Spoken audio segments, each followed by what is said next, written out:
జయశ్రీ కుసుమహరనాథ్. కుసుమహరనాథ మహాప్రభుని హృదయామృతము. పాగల్ హరనాథ్ లేఖావళి 3లో 1వ భాగము 32వ లేఖ. సోదరా రాధా, ఆనందంతో మీరు సర్వాన్ని మరచిపోయారు. ఇలాంటి ఆనందంతోనే చిరకాలం ఉండండి. అయినా ఆ ఆనందంలోని చిన్న అంశాన్నైనా దరిద్రుడు దుఃఖితుడు అయిన ఈ అన్నకు జాబు ద్వారా అందించటాన్ని మరచిపోకండి. నాయనగారికి వ్రాసిన ఉత్తరం మధ్యలో మీకు కూడా ప్రత్యేకంగా ఉత్తరం వ్రాశాను. మరి సమాధానం వ్రాయలేదెందుకని? నీ జాబును చూస్తే సాక్షాత్తు నిన్ను చూచినట్లుగానే ఉంటుంది.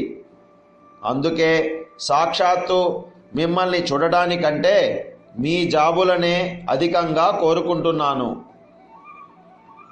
అందువలన ఎన్ని పనులలో మునిగి ఉన్నా దేశాంతరంలోనున్న ఈ అన్న విషయాన్ని గుర్తు తెచ్చుకుని అప్పుడప్పుడు ఉత్తరాలు వ్రాయటం మరవకండి. ఈ మధ్య నీవు ఆనందంతో ఉండి రేయింబవళ్లను గురించిన స్పృహనే పోగొట్టుకున్నావు. జీవితమంతా ఇలాంటి ఆనందంలోనే మునిగి ఉండెదవుగాక. ఇదే నా ప్రార్థన. శ్రీధామ బృందావనంలో అటల్ ఒక కుంజమును, నివాస గృహాన్ని సంపాదించేందుకు ప్రయత్నం చేస్తున్నాడని వింటే మీరు కూడా ఆనందిస్తారు. రాధారాణి దయదలిస్తే అది కూడా తేలికగానే లభ్యమవుతుంది. అలా అయితే ఆనందమయమైన వ్రజధామంలో ఒక ఆశ్రమం ఏర్పడుతుంది.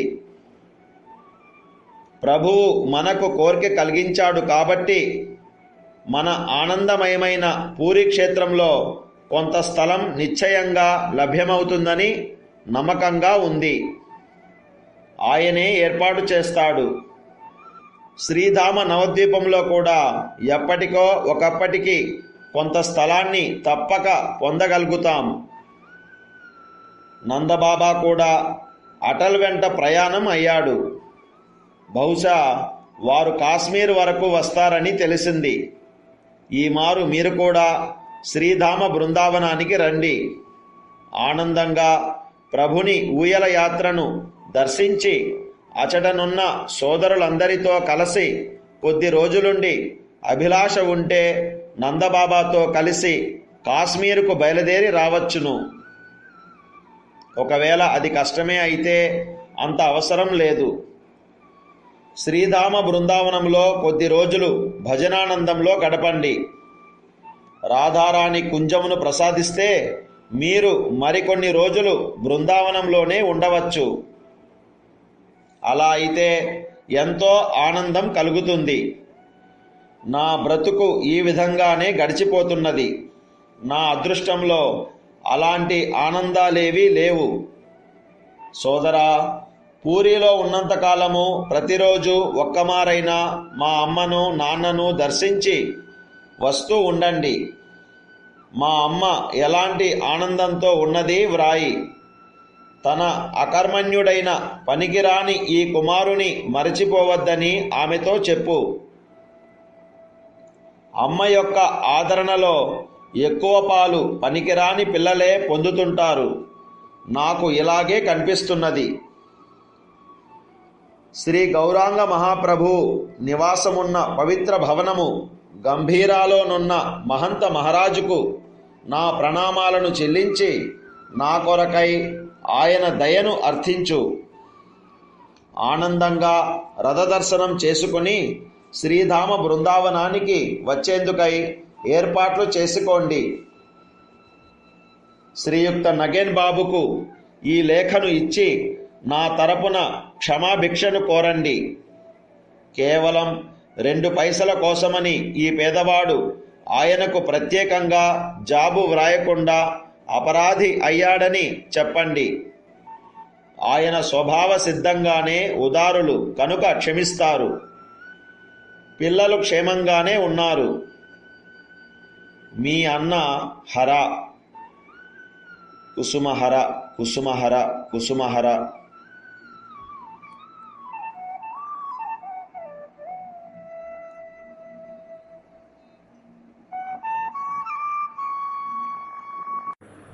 కుసుమహర కుసుమహర కుసుమహర. శ్రీ కుసుమరనాథుల దివ్యపాద పద్మాలకు నమస్కరించి, అలాగే మా గురుగారు నరసింహాచారి బాబా పాదపద్మాలకి, ఈ లేఖా విశ్లేషణలో పాల్గొన్న మహనీయుల పాదాలందరికీ నమస్కరిస్తూ, మారేపల్లి వెంకటరమణ హైదరాబాద్ నుంచి మాట్లాడుతున్నాను. మూడో భాగంలో 1వ పార్ట్. దీంట్లో 32వ ఉత్తరం రాధ అనేటువంటి భక్తులకి బాబా రాస్తున్నారు. బాబా ఇక్కడ మనకి ఒక కర్తవ్యాన్ని బోధ చేస్తున్నారు. మనం ఎంత ఆనందంలో ఉన్నా, ఎంత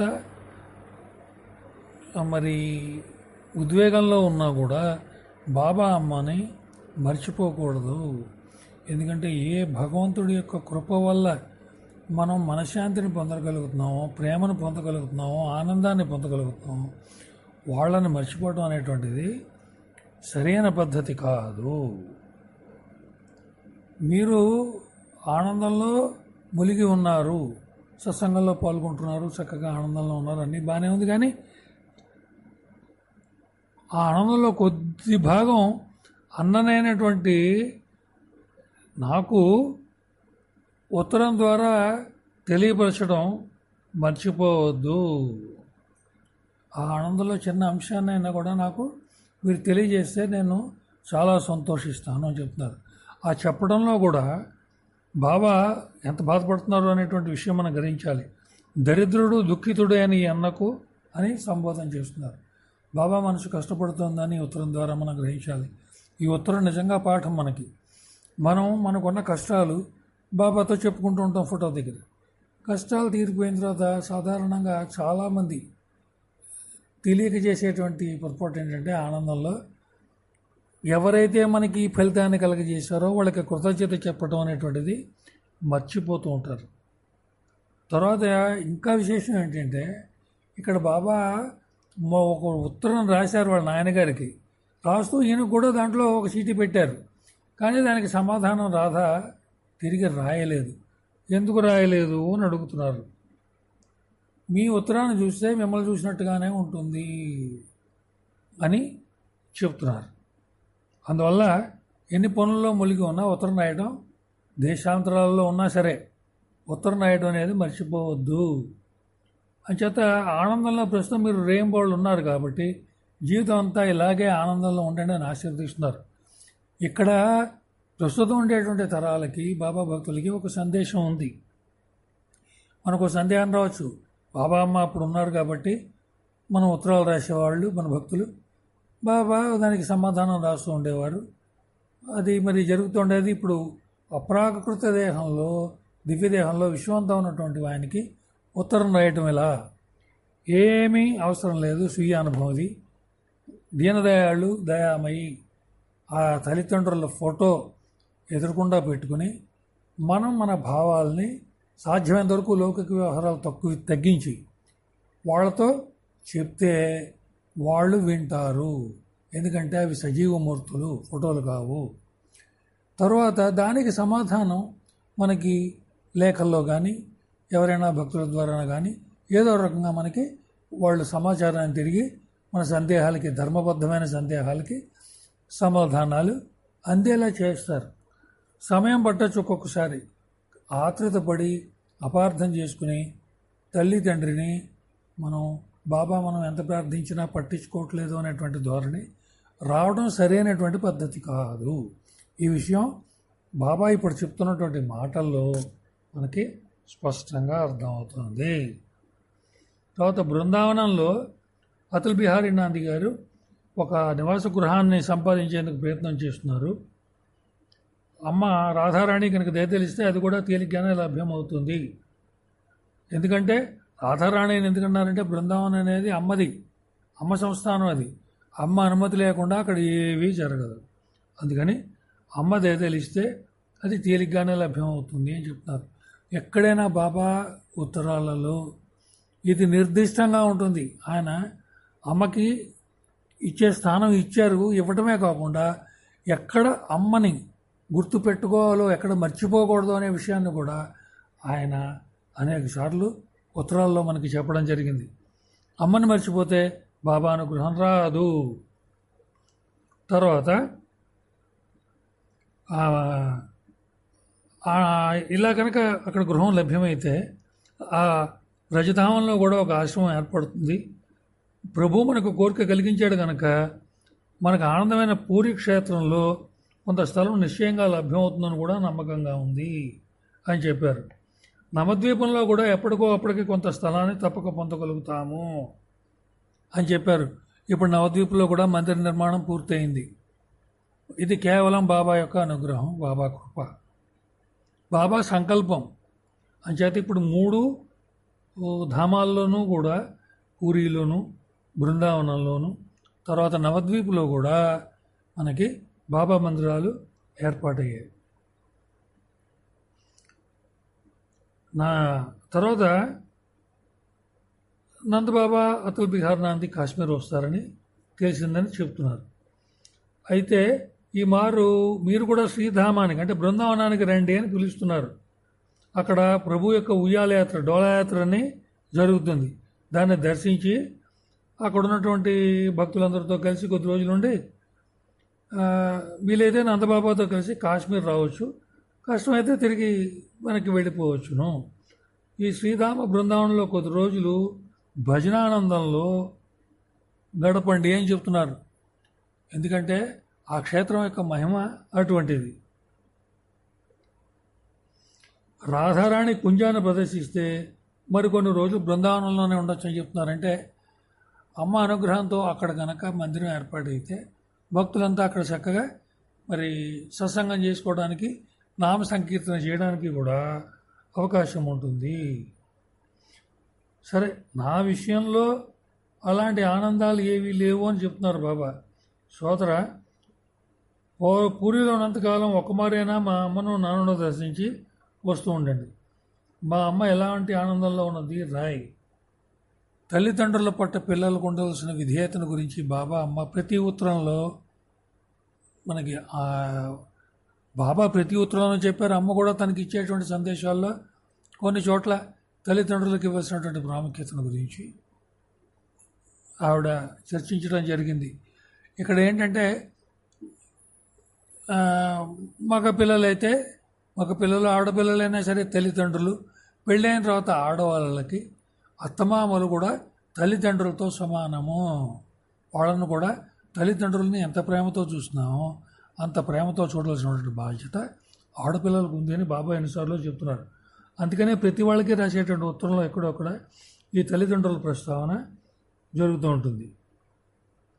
తర్వాత ఈ పనికిమాలిన వాడైన కొడుకుని గురించి మర్చిపోవద్దు అని చెప్పు. బాబా తన్ని మనకి నిజంగా హృదయం అనేది ఉంటే ఎంత బాధ అనిపిస్తుందంటే, నేను పనికి మాలిన వాడిని, అంటే ఆయన అంత నిందించుకుని మన బతిమాలే పరిస్థితి మనం తీసుకురాకుండా ఉండాలని భగవంతుని ప్రార్థించాలి మనం. ఎందుకంటే ఆయన మన కోసం ఎంతో త్యాగం చేసినటువంటి వాడిని, అటువంటి వాడు నేను మీకు పనికి మాలిన కొడుకుని, నేను నీకు పనికి మాలిన అన్నయ్యని, లేకపోతే నీకు ఎందుకు నీ దృష్టిలో పనికిరాని వాడిని, నన్ను గుర్తుపెట్టుకొని ఆయన అని బతిమాలే పరిస్థితి దౌర్భాగ్యం మనకు రాకూడదు. అంచేత మనం ఈ విషయంలో చాలా జాగ్రత్తగా ఉండవలసినటువంటి అవసరం ఉంది. తర్వాత ఈ గౌరాంగ ప్రభువు నీలాచలంలో ఉన్నటువంటిది గంభీరా మహల్. ఆ గంభీరాలో ఉన్నటువంటి మహంత్ మహారాజుకి నమస్కారాలు చెప్పి నాపై దయ చూపించమని, నా కొరకు దయను అర్థించమని అడుగుతున్నారు ఆయన. బాబా దగ్గర ఉన్న గొప్పతనం ఏంటంటే భక్తులు, మహంతులు కావచ్చు, వాళ్ళు ఆ మఠంలో ఉండేవాళ్ళు కావచ్చు, యోగులు కావచ్చు, సన్యాసులు కావచ్చు, వాళ్ళకి వినయపూర్వకంగా నమస్కారాలు చెప్తూ నన్ను గుర్తుంచుకోండి అని చెప్తారు ఆయన. కృష్ణ పరమాత్ముడు అంతటి వాడు శాంతిపురి దగ్గర శిష్యరికం చేసి మరి ఆయనకి గురువు పట్ల ఉండేటువంటి కృతజ్ఞతను తెలియజేశాడు. కృష్ణ భగవానుడు యొక్క లీలలు చదివిన వాళ్ళందరికీ తెలుసు. అలాగే బాబా యొక్క ఈ పత్రావళి చదివిన వాళ్ళందరికీ కూడా తెలుస్తుంది. ఆయన మహాత్ముల పట్ల మనం ఎటువంటి విధేయతను ప్రదర్శించాలి అనేటువంటిది అక్షరాల రూపంలో ముత్యాల్లాగా మనకి అందించడం జరిగింది. మనకన్నా పెద్దవాళ్ళు, గురువులు, మహాత్ములు, సత్పురుషులు ప్రపంచంలో బాబా తత్వంలో గుర్తుపెట్టుకోవాల్సింది. కానీ ఎవ్వరూ తక్కువ కాదు. ప్రతి మహాత్ముల్లోనూ మనం నేర్చుకోవాల్సిన విషయాలు ఎన్నో ఉంటాయి. అది ఎప్పుడు తెలుస్తుంది మనకి? మనం తక్కువ చేసుకున్నప్పుడే తెలుస్తుంది.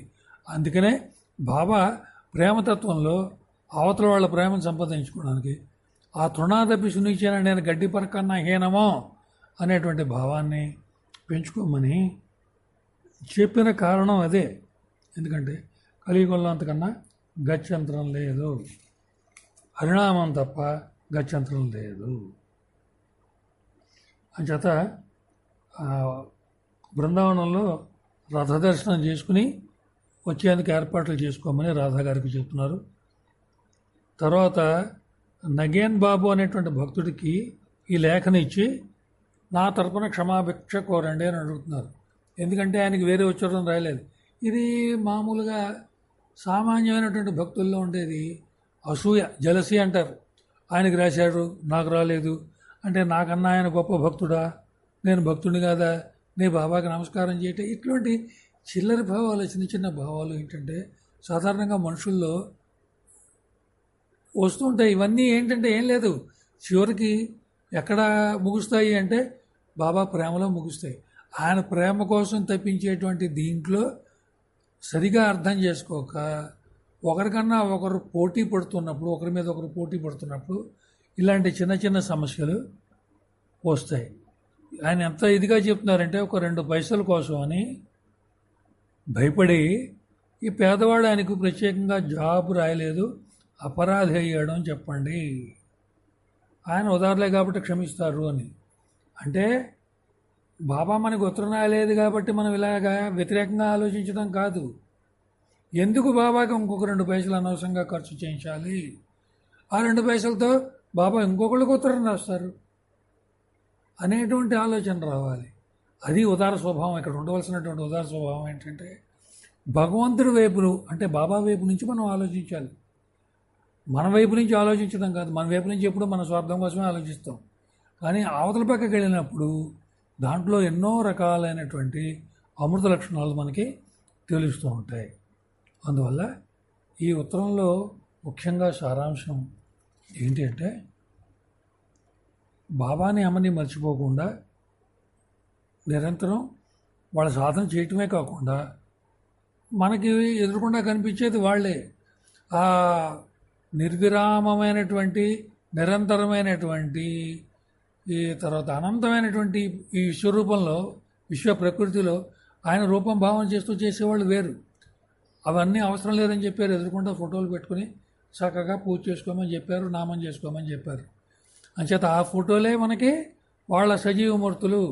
మనం చెప్పేది, మనం మాట్లాడేది అన్నీ వాళ్ళు వింటారు. వాళ్ళు మనని ధర్మ మార్గంలో నడిపిస్తారు అనేటువంటి 100% 150% విశ్వాసం ఉంటేనే బాబా అమ్మల యొక్క ప్రేమ మనకు దొరుకుతుంది అనేటువంటిది భక్తుల యొక్క అనుభవం. అంచేత ఈ సిద్ధాంతాన్ని మనం అందరం ఉత్తరం ద్వారా గ్రహించి మనం కూడా ఆచరణలో పెట్టడానికి ప్రయత్నం చేద్దాం. కుసుమహర కుసుమహర కుసుమహర.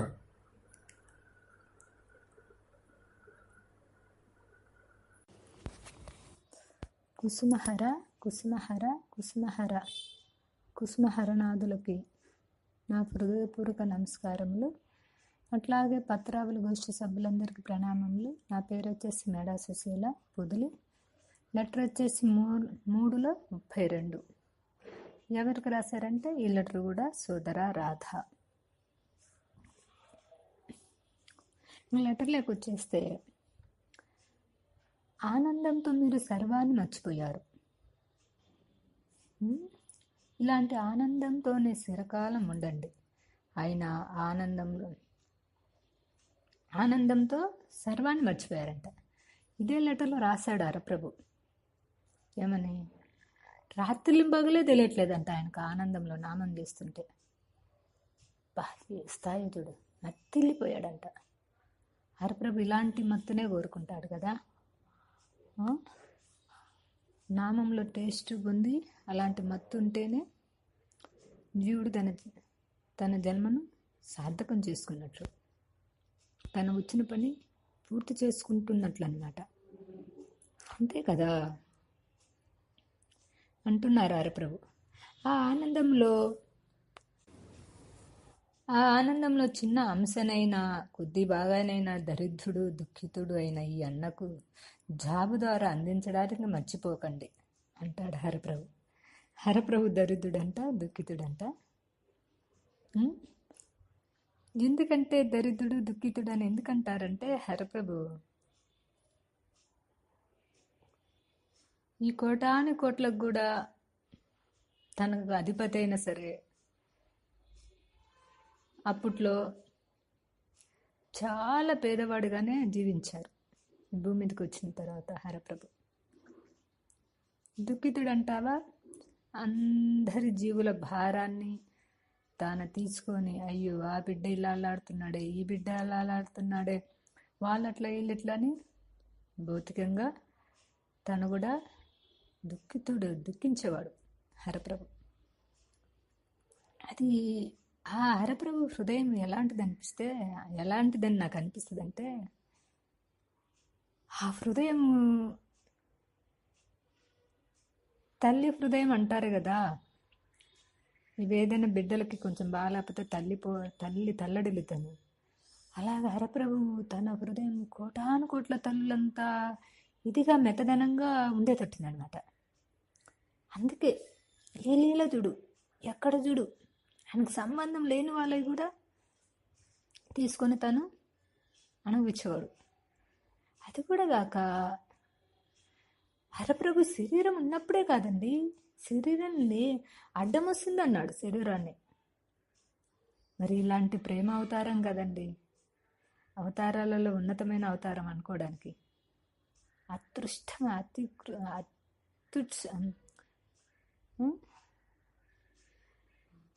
అత్యంత ఉత్కృష్టమైన అవతారం కదా మన హరప్రభు అవతారం. అంటున్నాడు, జాబు ద్వారా నువ్వు పొందే ఆనందం ఏదో, ఆ మత్తేందో నాకు చెప్పవయ్యా అంటాడు. అంటే హృదయం ఎరిగిన వాడు కాబట్టి, హృదయవాసి కాబట్టి ఇలా చెప్తున్నాడు అనమాట.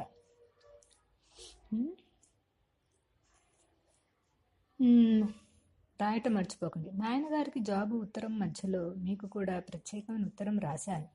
నాయనగారు జాబు రాసి దాంతోపాటు మీకు కూడా ప్రత్యేకంగా జాబు రాసి పంపాను కదా. మరి సమాధానం రాయలేదు ఎందుకని? ఏం రాస్తాడు? ఆయన మత్తులో ఉండిపోయాడు, ఆనంద మత్తులో. అందుకే హరప్రభువులా మత్తుకు దారి చూపించిన వాడిని నేనే, అందుకని నన్ను వదిలిపెట్టద్దంటాడు అనమాట, నన్ను మర్చిపోద్దంటాడు. అప్పట్లో వాళ్ళు కృష్ణనామం చేసేవాళ్ళు కదండి, లాస్ట్ కదా హరప్రభు నామం చేసేవాళ్ళు. అందుకని నువ్వు జవాబు రాయలేదు ఎందుకయ్యా అడుగుతున్నారు. నీ జాబు చూస్తే సాక్షాత్తు నిన్ను చూసినట్లుగా ఉంటుంది. అందుకే సాక్షాత్తు మిమ్మల్ని చూడటానికంటే మీ జాబులు అధికంగా కోరుకుంటాను అంటాడు. మనం చూస్తే ఏముంటుంది, మన జాబ్ అనుకో, మన హృదయంలోని భావాలన్నీ వెళ్ళబుచ్చుకుంటూ హరప్రభుకు లెటర్ రాస్తాం కాబట్టి ఆయనకు మనల్ని చూడటం కంటే కూడా మన జాబే ఇష్టం అంట. కావాల్సింది హృదయంలోని భావాలు కదా, ఆయనకి భావప్రియుడు కదా మన హరప్రభు. అందుకని అలా అంటున్నారా అనిపిస్తుంది అనమాట నాకు. అందువలన ఎన్ని పనులలో మునిగున్నా దేశాంతరాలలో ఉన్న ఈ అన్నను విషయాన్ని గుర్తు తెచ్చుకుని అప్పుడప్పుడు ఉత్తరాలు రాయటం మరవకండి. ఈ మధ్య నువ్వు ఆనందంలో ఉండే రేయింబవుల గురించి సృహనే పోగొట్టుకున్నావు.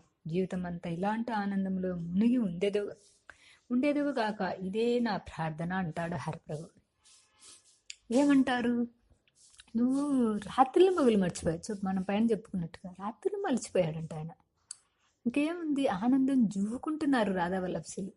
అసలే మనం చాలా లెటర్లలో ఆయన స్థాయిని బాగా గమనించవచ్చు. ఆయనకి ఎక్కువ నామం గురించి, ఆ పచ్చాల గురించి కంటే హరప్రభుకి గోలోక గోలోకం గురించి బాగా చాలాసార్లు చెప్పాడు. రాధారాణి ప్రేమ, కృష్ణుడి ప్రేమ, అక్కడ గడ్డి పోసులను కూడా ఎంతో ఆదరణంగా చూస్తారు. అలా అన్ని చాలా లెటర్లలో తనకి ఉన్నతమైన భావాలతో లెటర్ రాస్తారు హరప్రభు. ఎందుకంటే ఆ హృదయానికి ఏం కావాలో అదే ఇస్తారు కదా హరప్రభు. అందుకని అలా రాస్తారనమాట. జీవితం అంతా ఇలాంటి ఆనందంలో మునుగు ఉండేది కాకని ఆశీర్వచనాలు పంపిస్తున్నాడు. ఇంకా నా ప్రార్థన అంటాడు హరప్రభు. ఆయన్నే ప్రార్థించుకుంటున్నాడు అనమాట. శ్రీరామ బృందావనంలో అటల్ ఒక కుంజును నివాస గృహాన్ని సంపాదించేందుకు ప్రయత్నం చేస్తున్నాడని వింటే తెలిస్తే నీవు కూడా ఆనందిస్తావు, మీరు కూడా ఆనందిస్తారు అంటాడు హరప్రభు. అంటే ఆల్రెడీ ఆయన కృష్ణ ప్రేమలో మత్తుడై ఉన్నాడు కదా. హాయిగా బృందావనంకి వెళ్తే ఇంకా ఆ ప్లేస్లో తన ఆనందాన్ని పెంపొందించుకునే అవకాశం ఉంది కాబట్టి ఇంకా బాగుంటుంది. కాబట్టి నువ్వు ఆనందిస్తావయ్యా. అందులో కృష్ణనామం చేసేవాళ్ళు కాబట్టి వాళ్ళకు ఇంకా బృందావనం అంటే ప్రాణంగా ఉంటుంది కదా ఆ మనసులో. మరి అలాంటప్పుడు ఆనందిస్తావయ్యా. అట్లా అటలు ఒక కుంజాన్ని ఏర్పరచాలనుకుంటున్నాడంట. రాధారాణి దయదలిస్తే అది కూడా తేలికగానే లభ్యమవుతుంది అంటారు హరప్రభు. రాధారాణి ఎందుకంటే ఆ ప్రకృతి తల్లి, ఆ రాధమ్మే కదా బృందావనానికి ఆరాజ దైవము, బృందావనమంతా పరిపాలించే తల్లి రాధ. కాబట్టి రాధారాణి దయదలిస్తే తప్పక దొరుకుతుంది అంటాడు, తేలిగ్గా లభ్యమవుతుంది అంటాడు. ఇంకేముంది, కృష్ణయ్యకు సంకల్పమే రావాలి కానీ రాధమ్మ దాన్ని నెరవేర్చుకుని ఉంటుందా? మరి మన హరప్రభుకు సంకల్పం వచ్చింది, ఆలోచన వచ్చింది, మన కుసుమమ్మ దాన్ని వదులుద్దా? చేసేస్తుంది కదా. అలా అయితేనే ఆనందమయమైన రజధామంలో ఒక ఆశ్రమం ఏర్పడుతుంది, ఒక ఆశ్రమాన్ని ఏర్పరచుకోవచ్చు. ప్రభువు కనుక కోరిక కలిగించాడు కనుక ఆయన ఆనందమయమైన పూరిక్షేత్రం కొంత స్థలాన్ని నిశ్చయంగా లభ్యమవుతుందని నమ్మకంగా ఉంది. మళ్ళీ అందులో హరప్రభుకు 3 త్రిధామాలు అంటే చాలా ఇష్టం కదా. ఒకటి బృందావనం, ఒకటి పూరిక్షేత్రం, 3 నవద్వీపం అంటారు హరప్రభు అనమాట. ఆయన ఏర్పాటు చేస్తాడు. ఎవరు? కృష్ణుడే ఏర్పాటు చేస్తారు అంటున్నాడు. శ్రీరామ నవదీపంలో కూడా ఎప్పటికొకప్పుడు కొంత స్థలాన్ని తప్పక పొందగలుగుతాం. అబ్బా, హరప్రభు ఎప్పటి సంకల్పమో ఈ మధ్య నెరవేరిందనమాట. ఎక్కడ? నవదీపంలో కూడా మందిరం కట్టారు కదా, ఆశ్రమంలాగా ఏర్పరిచారు కదా. మరి హరప్రభు ఆ రోజు ఉన్నప్పుడు సంకల్పం చేశారు, భూమి మీద నడియాడనప్పుడు. అది ఇప్పటికి నెరవేరింది కదా. మరి చూడు, సంకల్పాలు ఏదో ఒక రోజు నెరవేరుతాయనే ఉద్దేశంతో కూడా హరప్రభు చెప్తున్నాడు అనమాట. అందుకని మంచి మంచి సంకల్పాలు చేస్తూ ఉంటాం మనం కూడా ఆ సంకల్పాలు హరప్రభు ఏదో ఒక రోజు మన మీద దయతలిసి వాటిని తప్పక నెరవేరుస్తాడు. ఆలోచన పరంగా ఉంటే నెరవేరవు, కానీ సంకల్పం అంటే పోషించి దాన్ని ఒక తీరని లోటుగా ఉంచుకోవాలి ఆ సంకల్పాన్ని. ఆ విధంగా ఆ సంకల్పాన్ని ప్రోగు చేసుకోవాలన్నమాట. చేసుకుంటే హరప్రభు ఎప్పుడోసారి మనకి దయదలిసి మనల్ని కూడా ఉత్తమ స్థితికి తీసుకెళ్తాడనమాట. అంతే కదా. నందబాబా కూడా అటల్ వెంట ప్రయాణమయ్యాడు. బహుశా వారు కాశ్మీర్ వరకు వస్తారని తెలిసింది. నందబాబా అటల్ ఇద్దరు కలిసి బృందావనంకి బయలుదేరారు. అక్కడి నుంచి కాశ్మీర్కి వస్తారని చెప్తున్నారు హరప్రభు. ఈ మారు మీరు కూడా శ్రీరామ బృందావనానికి రండి. ఆనందంగా ప్రభుని ఊయలయాత్ర, డోలయాత్ర దర్శించి అచ్చటి నుండి సోదరులందరితో కలిసి కొద్ది రోజులుండి అభిలాష ఉంటే నందబాబుతో కలిసి కాశ్మీర్కు బయలుదేరి రావచ్చు. అబ్బాబ్బా, ఎవరి ఇచ్చకు వాళ్ళనే వదిలేస్తారు. హరప్రభు రమ్మని ఆర్డర్ అయ్యారు కదా. నందబాబు వాళ్ళు వస్తున్నారయ్యా, నువ్వు కూడా బృందావనానికి బయలుదేరిన తర్వాత నీ అందరితో కలిసి అక్కడ భక్తులంతా ఉంటారు కదా, నీ ఆనందం పెంపొందించుకొని నువ్వు ఒకవేళ రావాలనుకుంటే వాళ్ళతో కలిసి నువ్వు కాశ్మీర్కి రావచ్చయ్యా, నీకు అభిలాష ఉంటే హరప్రభు చెప్తున్నారనమాట. అక్కడ డోలాయాత్ర చూసుకోండి అని చెప్పి, ఒకవేళ అదే కష్టమైతే అంత అవసరం లేదు, శ్రీరామ బృందావనంలో కొద్ది రోజులు భజనానందంలో గడపండి. రాధారాణి కుంజంను ప్రసాదిస్తే మీరు మరి కొన్ని రోజులు బృందావనంలో ఉండొచ్చు అంటారు హరప్రభు అనమాట. ఏమని, రాధారాణిగిన నిన్ను అక్కడ ఉండనిస్తే అంటే అటలు ప్రయత్నం చేస్తున్నాడు కదా, అక్కడ ఆశ్రమం ఏర్పడితే నువ్వు కొన్ని రోజులు అక్కడ ఉండిపోవచ్చయ్యా హాయిగా. అందుకే నువ్వు అక్కడ భజనానందం పొంది అవకాశం వస్తే అక్కడ ఇంకా కొన్ని రోజులు నువ్వు ఉండవచ్చయ్యా అంటారు హరప్రభు అనమాట. ఉండవచ్చు. అలా అయితే ఎంతో ఆనందం కలుగుతుంది. నా బ్రతుకు ఈ విధంగా గడిచిపోతున్నది. నా అదృష్టంలో నొసటి రాతలో ఇలాంటి ఆనందంలే లేవు. ఏముంటది, హరప్రభు ఇక్కడ తనని హరనాథ బెనర్జీగా చెప్తున్నాడు కదా. అందులో హరప్రభు అమ్మకు రాసిన లెటర్లలో, కుసుమమ్మకు రాసిన లెటర్లో కూడా అంటాడు, నీకు ఏదైనా బాధ వస్తే నువ్వు ఆ బాధ పోగొట్టుకునే ఉపాయం ఉంది, నీ దగ్గర పిల్లలు అందరు ఉన్నారు. నాకు ఏదైనా బాధ వస్తే అది పోగొట్టుకునే ఉపాయం లేదు, నాది రావణ కాష్టంలాగుంది నా జీవితం అన్నట్టుగా రాస్తాడు అమ్మకి. అంటే ఏంది, ఎప్పుడు ఈ జీవుల గురించి ఆలోచిస్తూ ఉంటారన్నమాట హరప్రభు. నా బ్రతుకు ఈ విధంగా గడిచిపోతున్నదయ్యా అంటాడు హరప్రభు. ప్రతిరోజు ఒక్క మారైనా మా అమ్మ నాన్నల్ని దర్శించి వస్తూ ఉండండి. మా అమ్మ ఎలాంటి ఆనందం ఉన్నదో రాయి.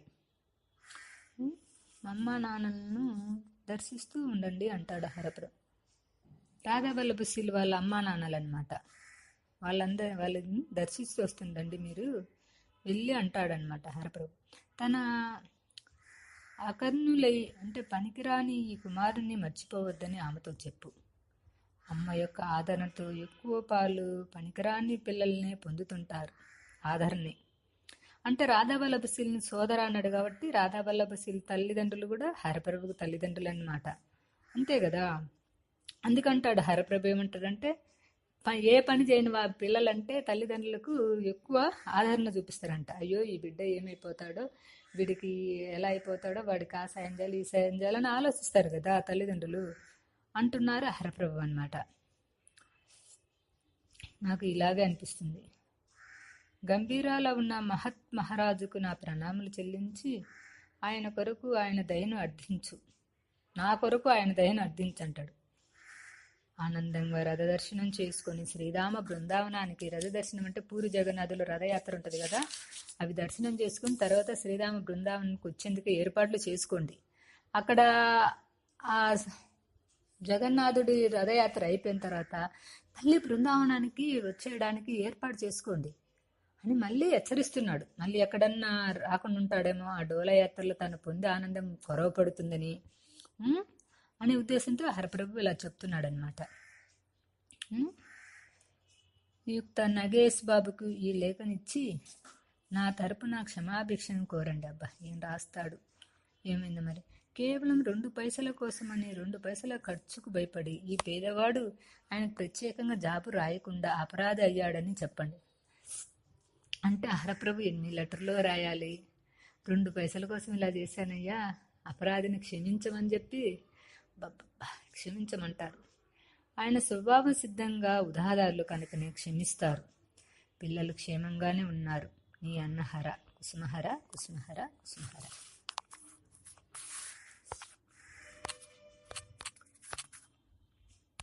జై బలో శ్రీ కుసుమహరనాథ మహాప్రభుకి జై. అటల్ బిహారీ నాంది శారీమా తల్లికి, గురుదేవులు సత్యారాయణ గారికి నమస్కారములతో సుజాత తెనాల నుంచి. ఈరోజు పాగలహరనాథ్ అపూర్వ పత్రావళిలోని 3వ భాగంలో 32వ లేఖ రాధావల్లభశీల్ అనే ప్రభు హరనాథుని యొక్క భక్తునికి మన హరనాథ ప్రభు రాసినది. ఈయన స్వయంగా చెప్తున్నారు, నీవు నా ప్రాణ సమానుడవు రాధా, నీవు నా ప్రాణ సమానుడవు అంటూ అంత ముందు లేఖల్లో పేర్కొన్నారు. ఎవరినైనా ప్రాణ సమానుడు ఎందుకనంటారండి? ప్రభువు ఏదైతే భావిస్తారో అది ఆయన ఆచరణలో పెట్టి చూపించారు. ఎవరో సామాన్య మానవులకే వాళ్ళు చెప్పింది చేస్తే సంతోషంగా ఉంటుంది అనుకుంటుంటే, మన ప్రభువు సాక్షాత్తు చెప్పింది ఆయన ఆచరించడం వలన అంతటి ప్రేమకు పాత్రుడయ్యాడు రాధావల్లభశీల్ గారు.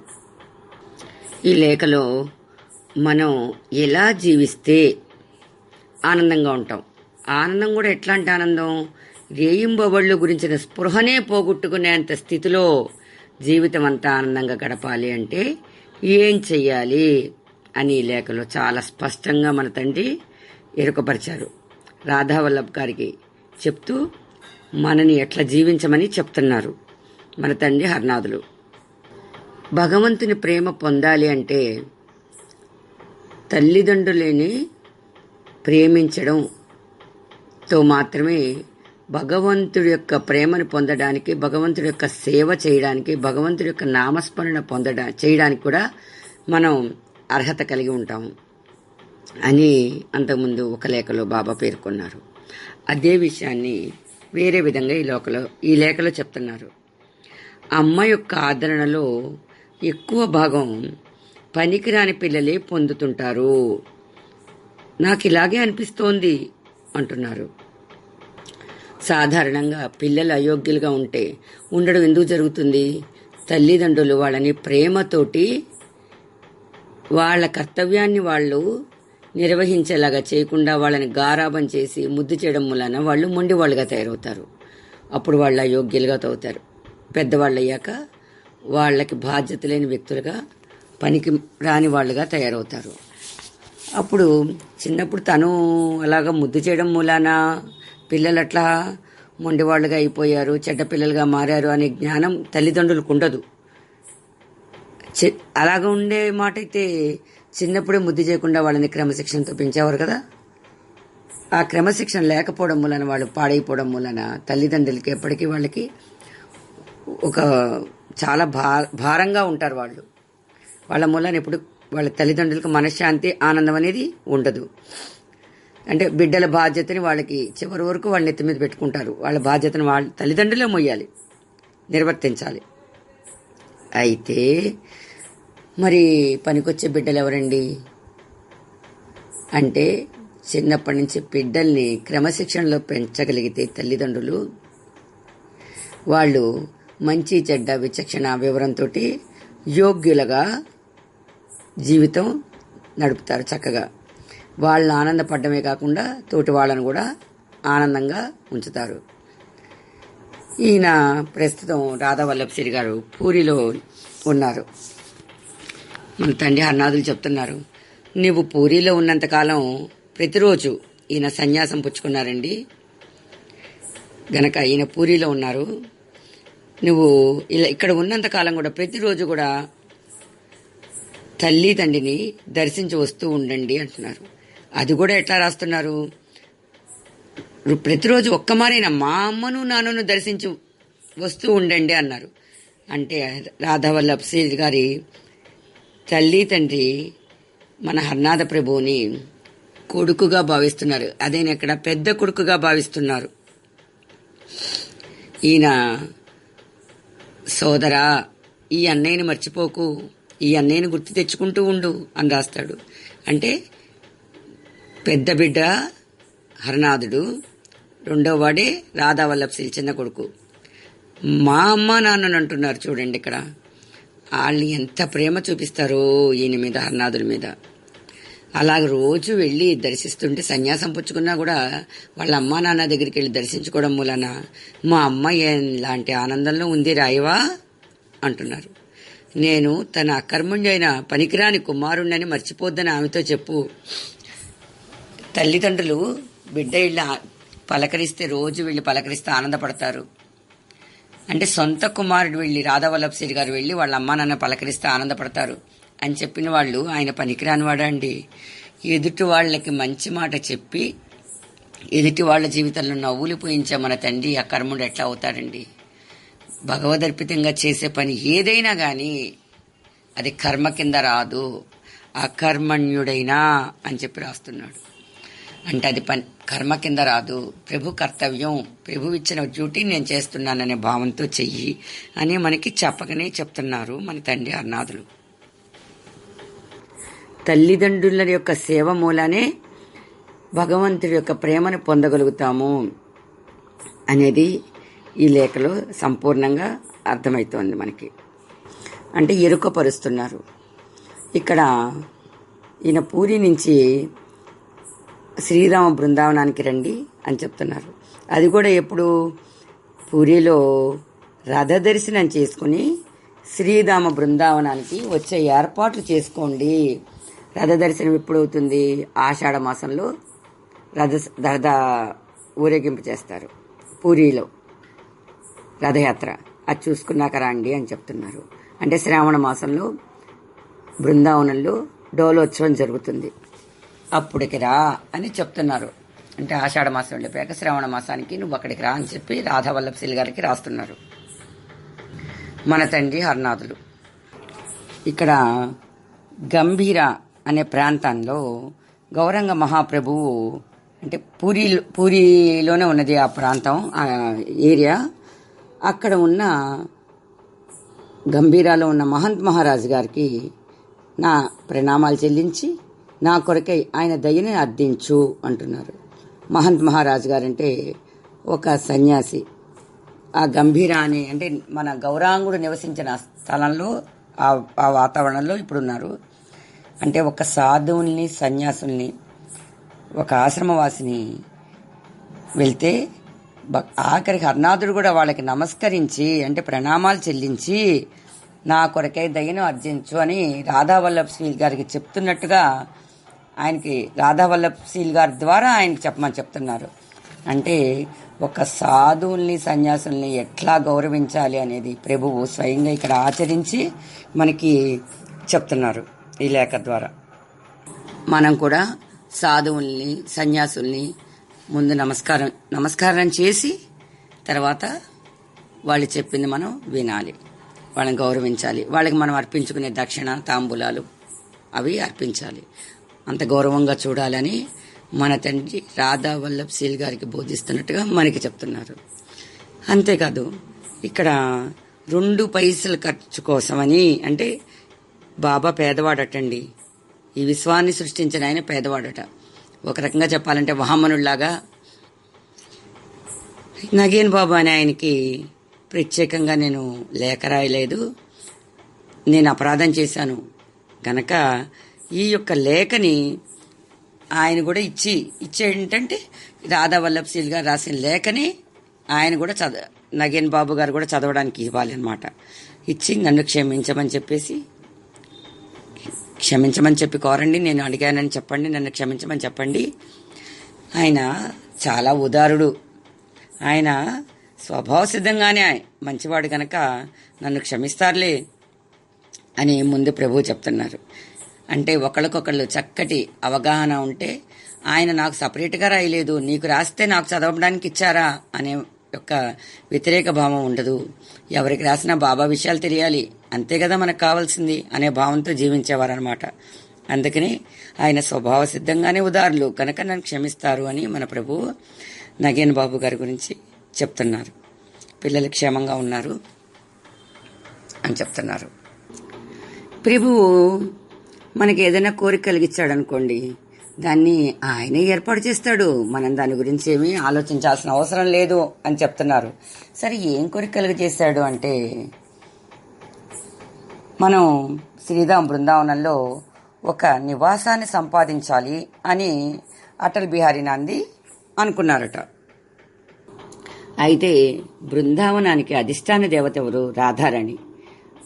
రాధారాణిని ప్రార్థన చేస్తే, అమ్మా నీ శ్రీధామంలో నీ యొక్క ప్రదేశంలో నేను ఆశ్రమం కట్టుకోవాలనుకుంటున్నా అమ్మా, నీ దగ్గర నేను నివసించాలనుకుంటున్నానమ్మా, దాన్ని ఏర్పాటు చేయి తల్లి అని అనుకుంటే ఆమె దయతలిచి మన కోరిక మన్నించి ఆమె పర్మిషన్ ఇస్తుంది. పర్మిషన్ ఇస్తే అక్కడ ఆశ్రమం, వ్రజధామంలో ఆశ్రమం ఏర్పడుతుంది అని బాబా ఇక్కడ సూచనప్రాయంగా తెలియచేస్తున్నారు.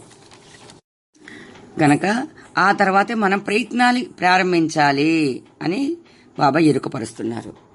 అయితే ఈ ఆశ్రమం ఎప్పటికి తయారవుతుంది అంటే, ఇక్కడ రాధావల్లభశీల్ గారిని పూరిలో రాధా దర్శనం చేసుకుని మీరు బృందావనానికి ఏర్పాట్లు చేసుకోమన్నారు కదా, అయితే ఆ సమయానికి కూడా కొంచెం ఏర్పాటు అవుతుంది అని ప్రభు ఇక్కడ చెప్పకనే చెప్తున్నారు మన తండ్రి హరనాథులు. ఇక్కడ కొంచెం ఏర్పాటు అయితే మీరు మరి కొన్ని రోజులు బృందావనంలో ఉండొచ్చు. అలా అయితే ఎంతో ఆనందంగా ఉంటుంది. బృందావనంలో ఊరిక ఉండడానికే కాదు, చూడడానికే కాదు, డోలోత్సవాన్ని అక్కడ ఉండడానికి కూడా చక్కగా ఆశ్రమం ఏర్పాటు అవుతుంది. అయితే ఇక్కడ ఆశ్రమాన్ని ఎవరు ఏర్పాటు చేస్తున్నారు, నివాస గృహాన్ని ఎవరు సంపాదించడానికి ప్రయత్నిస్తున్నారంటే అటల్ బిహారీ నాందీ గారు ఈ వ్రజధామంలో అంటే బృందావనంలో ఆశ్రమం ఏర్పాటు చేయడానికి ప్రయత్నిస్తున్నారు. ఈ విషయం నువ్వు తెలుసుకుంటే చాలా ఆనందపడతావు. అంతేకాదు అట్లా బృందావనానికి వస్తే నువ్వు అక్కడ చాలా ఆనందంగా ఉంటుంది, చాలా చాలా ఆనందపడతావు. నువ్వు అక్కడ భజనానందంలో గడపాలి కొద్ది రోజులు, అప్పుడు ఎంతో ఆనందపడతావు నువ్వు. ఇది సామాన్యులకి దొరికే అదృష్టం కాదు, ఎంతో అదృష్టవంతులకి అయితే కానీ మన బృందావనంలో భజనానందంలో గడిపే భాగ్యం వస్తుంది అని చెప్తున్నారు. అలాగ గడపడం మూలాన జీవితాన్ని యోగ్యవంతంగా రూపొందించుకున్న వాళ్ళు అవుతారు అని చెప్తున్నారు మన తండ్రి హరినాథులు. అంతేకాదు చిన్సూర నివాసి అయిన నందబాబా కూడా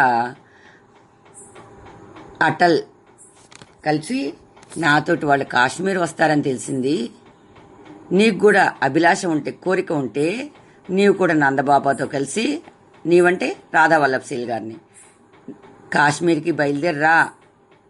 ఒకవేళ కాశ్మీర్ రావడం నీకు కష్టమైందనుకో, అంత అవసరం లేదు, అంత ఇబ్బంది పడమాకు నువ్వు అంటున్నారు మన తండ్రి హరినాథులు. ఏ విషయం కూడా మన ఇష్టానికి వదిలిపెట్టేస్తారు కానీ బాబా నువ్వు రా ఖచ్చితంగా అని ఎప్పుడు ఏది చెప్పరు.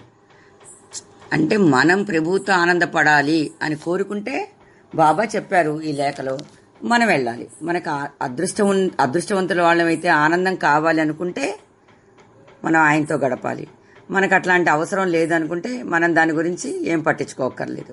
మనం ఆనందించాలా, మనకు అక్కర్లేదా, మన ప్రభు సాంగత్యంతో ప్రభు నామస్మరణ ప్రభు చింతనతోటి ఆనందించాలి అనుకుంటే మనం వెళ్ళాలి, లేకపోతే అవసరం లేదు. అంటే బృందావనంలో కొన్నాళ్ళు గడిపాక కాశ్మీర్ ప్రభుతో పాటు వెళ్ళాలి. నందబాబా వెళ్తున్నారు కదా, నువ్వు కూడా రా అని రాధా వల్లభశీల్ గారితో రమ్మని చెప్తూనే ఓ పక్కన ఆయన ఇష్టానికి వదిలేస్తున్నారు మన తండ్రి. అంటే మనం ఎలా మాట్లాడాలి, మన తోటి వాళ్ళతో ఏదైనా గట్టిగా ఇదే పని చెయ్యి అని గట్టిగా మనం చెప్పకూడదు. వాళ్ళ ఇష్టమైతే తర్వాత వాళ్ళకి అది ఆనందం లేదనుకోండి, నీ మూలాన్ని వచ్చానని చెప్పి వాళ్ళ అండం మూలాన మనకి వాళ్ళతో కలిసి ఉంటే మనకు అంత ఆనందం పొందాం. ఎవరైనా ఏదైనా మనస్ఫూర్తిగా జీవించాలి, ఇష్టమైన విధంగా పని చెయ్యాలి. మన బలవంతం మూలాన్ని చేస్తే వాడు సరైన ఆనందం పొందలేరు అని ఇక్కడ మనకి ప్రభు ఎరుకపరుస్తున్నారు.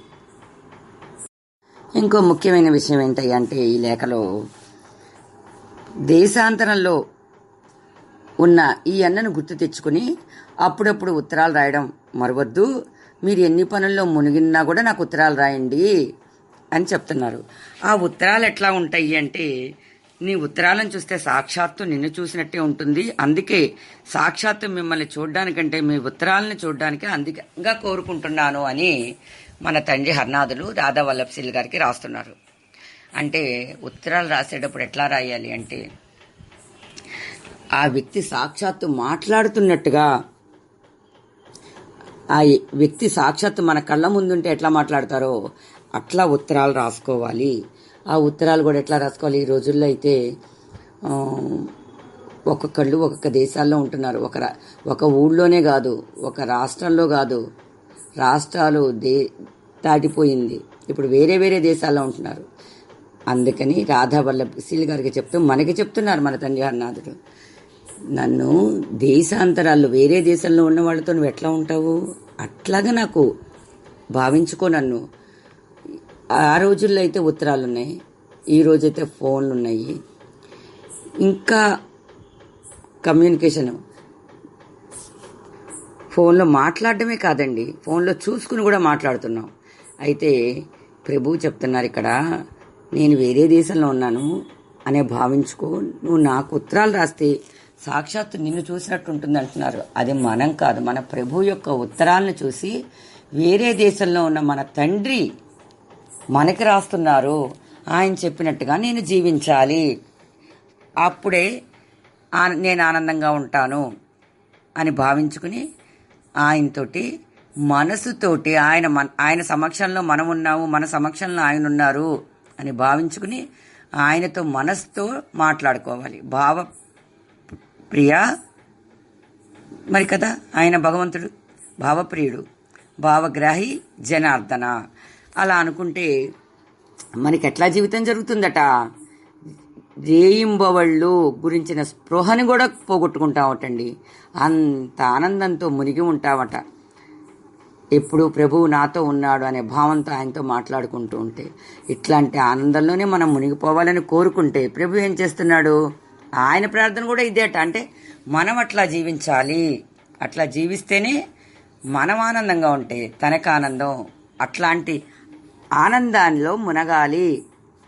అట్లాంటి దీవెని ఇస్తున్నాడు ప్రభువు. మరి ఆ దీవెని మనం రేయింబవళ్ళు గురించి స్పృహలో పోగొట్టుకోవాలంటే మనం ఎవరితో మాట్లాడుకుంటూ ఉండాలి? ఆయన లేఖలతోటి మాట్లాడుకోవాలి. అప్పుడు మాత్రమే మనకు ఆనందం అంటే తెలుస్తుంది.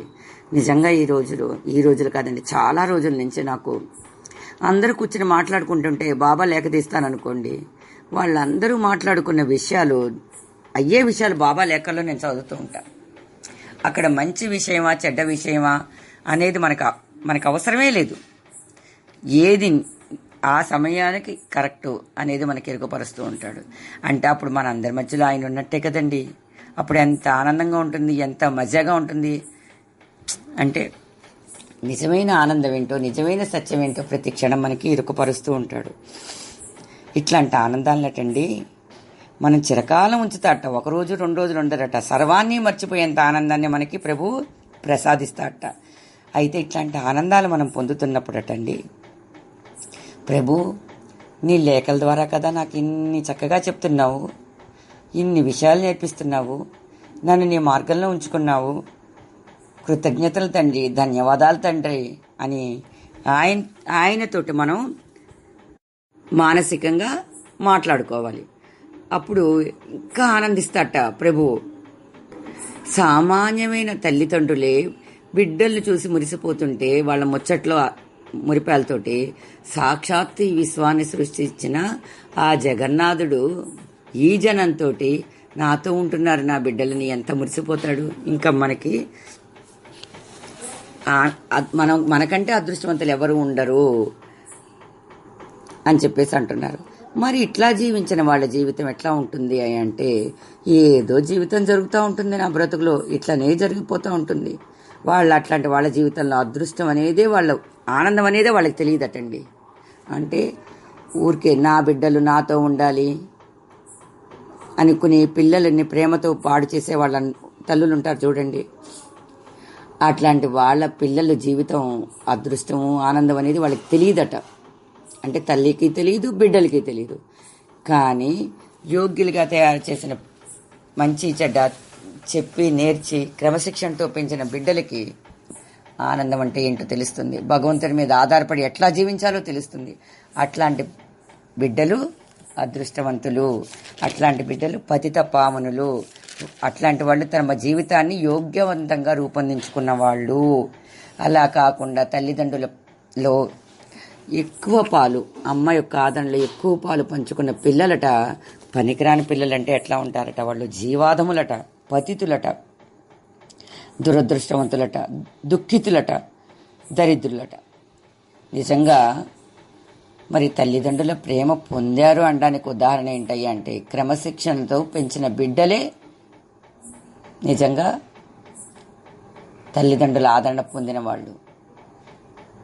మూర్ఖమైన ప్రాపంచిక ప్రేమ పొందుతారు చూడండి. మా పిల్లలకి ఎన్నేళ్ళు వచ్చినా నేను నోట్లో పెట్టాలి, లేకపోతే వాడు పెట్టుకు తిండు, ఇట్లాంటివి మాటలు మాట్లాడితే ప్రాపంచికంగా మనమేమనుకుంటాము, అబ్బో వాళ్ళ కొడుకంటే ఎంత ప్రేమగా చూస్తుందో, మా అమ్మ అయితే నాకు ఎప్పుడు ఇట్లా చూడలేదు, మా అమ్మకే నేను చేయాల్సి వచ్చేది పని అంటారు. కానీ చిన్నతనం నుంచి ఇలా తల్లికి సహాయం చేయడం అలవాటు పడ్డ పిల్లలు ఎక్కడైనా ఎట్లయినా చక్కగా జీవించగలరు, ఆనందంగా జీవించగలరు, సంతృప్తితో జీవించగలరు.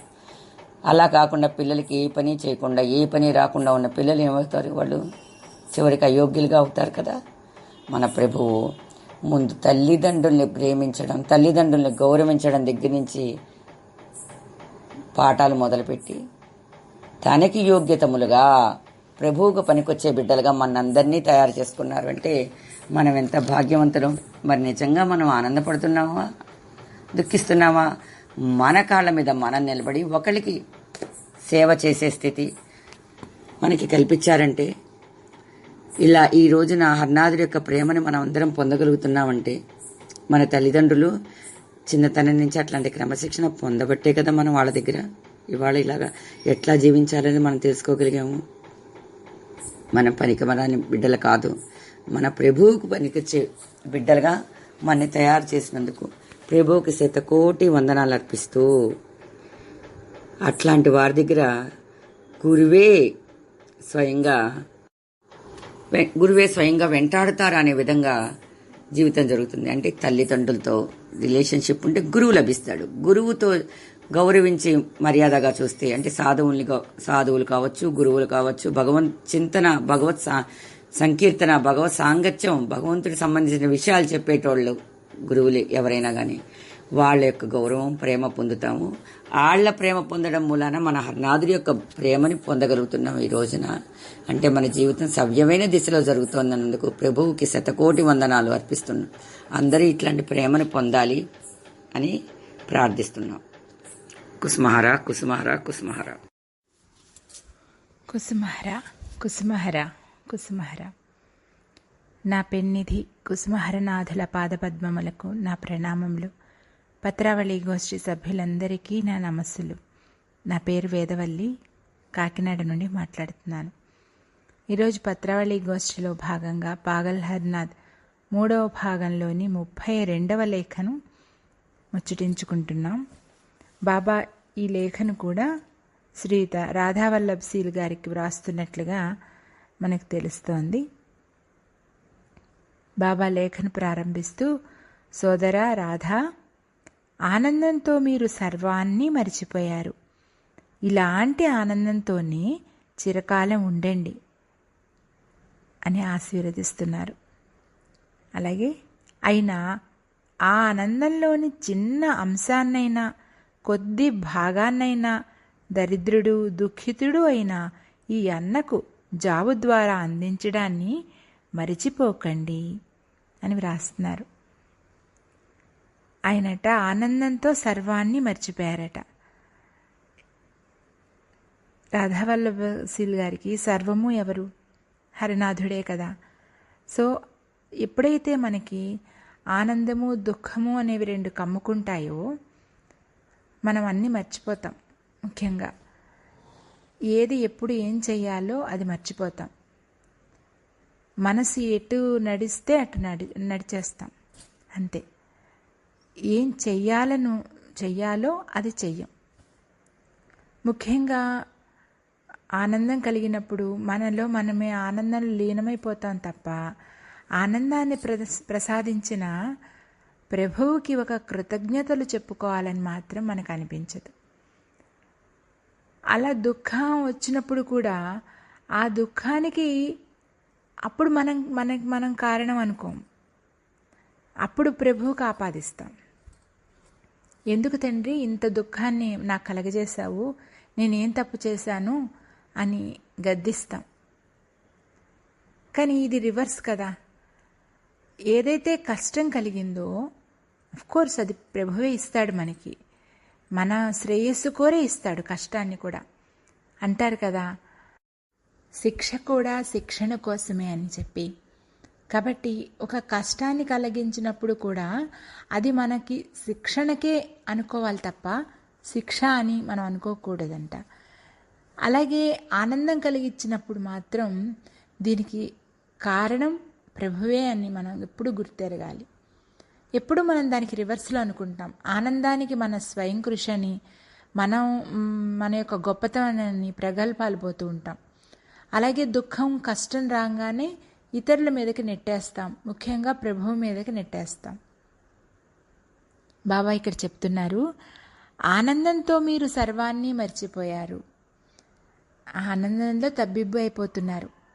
ఇది ప్రాపంచికమైన సుఖంతో వచ్చిన ఆనందం కావచ్చు, లేకుంటే దయామయుడైన ప్రభు యొక్క కృపతో వచ్చిన ఆధ్యాత్మిక ఆనందం కూడా కావచ్చు. ఆధ్యాత్మిక ఆనందం అయితే అక్కడ ప్రభుని మర్చిపోయే ఛాన్స్ లేదు అక్కడ. కానీ శారీరకంగా వచ్చే ఆనందం అంటే ఈ ప్రాపంచికమైన ఆనందంతో మాత్రం ఉంటే మాత్రం అప్పుడు ప్రభుని మర్చిపోయే ఛాన్సెస్ ఉన్నాయి కదా.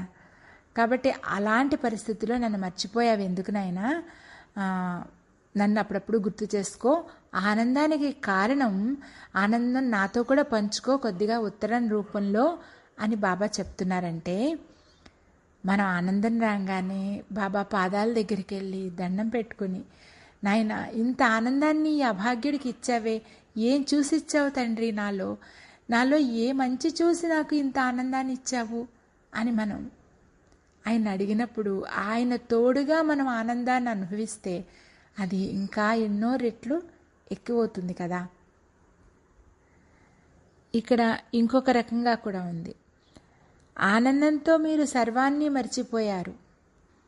బహుశా ఈయన ఆ ఆధ్యాత్మిక ఆనందంలో మునిగి తేలుతున్నప్పుడు ప్రభువు సశరీరంగా ఉన్నారు కాబట్టి ఆయనని కూడా ఉండుంటే అక్కడ, ఆయన కూడా ఆ సత్సంగంలోనూ ఆ భజనలోనూ ఆ సంకీర్తనలోనూ ఆ పాలు పంచుకుని ఉంటే, ఆ ఉత్సవంలోనూ బాబా కూడా ఉండుంటే ఇంకెంత బాగుండేది అని ప్రభువుని తలుచుకుని ఉంటే కూడా బాగుండేది అని బాబా ఉద్దేశం అయి ఉండొచ్చు.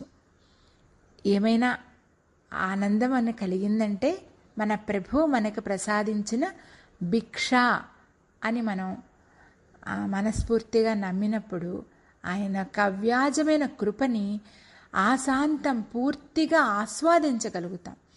లేకుంటే అది కేవలం పై ఆనందాన్నే తీసుకోగలుగుతాం, దాన్ని ఆస్వాదించలేం. ఎప్పుడైతే ప్రభుని యొక్క కృప అని మనం అర్థం చేసుకుంటామో, ఆనందానికి కారణం కేవలం ప్రభుని యొక్క కృప అని అర్థం చేసుకుంటామో, అప్పుడు మాత్రమే ఆ ఆనందాన్ని ఆస్వాదించగలుగుతాం, నిజంగా ఆస్వాదించగలుగుతాం. అది బాబా మనందరికీ చెప్పగోరుతున్నారేమో అని నాకు అనిపిస్తోంది. నేను మాత్రం నీకు జవాబు రాశాను కదా, నువ్వు నాకెందుకు రాయలేదు తిరిగి సమాధానం ఎందుకు రాయలేదు? నీ జాబును చూస్తే సాక్షాత్తు నిన్ను చూచినట్లుగానే ఉంటుంది అని బాబా అడుగుతున్నారు. అంటే మనం ఎంతసేపు బాబాని జ్ఞాపకం చేసుకుంటూ ఉంటే, అప్పుడు ఆయన సశరీరంగా ఉన్నారు కాబట్టి ఉత్తరాల రూపంలో ఆయనతో అనుబంధం పెంచుకున్నారు. మరి ఆయన ఇప్పుడు అవ్యక్తంగా మనందరి మధ్యన ఉన్నాడు కదా, మనతో ఆయన ఎప్పుడూ ఉన్నాడయ్యే. కాబట్టి మన యొక్క భావాలతోనే ఆయన్ని పక్కనే బంధించేసుకుంటే, మన పక్కనే అట్టే పెట్టేసుకుంటే ఆయనతో పాటు మనం కూడా ఉన్నట్టే కదా, ఆయన మనతో ఉన్నట్టే కదా. అందుకే చెప్తున్నారు బాబా, అందువలన ఎన్ని పనులలో మునిగి ఉన్నా, దేశాంతరాలలో ఉన్నా సరే, ఈ అన్న విషయాన్ని గుర్తు తెచ్చుకుని అప్పుడప్పుడు ఉత్తరాలు వ్రాయడం మరవకండి. ఈ మధ్య నీవు ఆనందంతో ఉండి రేయింబగళ్ళు గురించిన స్పృహనే పోగొట్టుకున్నావు. జీవితమంతా ఇలాంటి ఆనందంలోనే మునిగి ఉండెదవుగాక. ఇదే నా ప్రార్థన. బాబా ఎంత కరుణామయుడో చూసారా.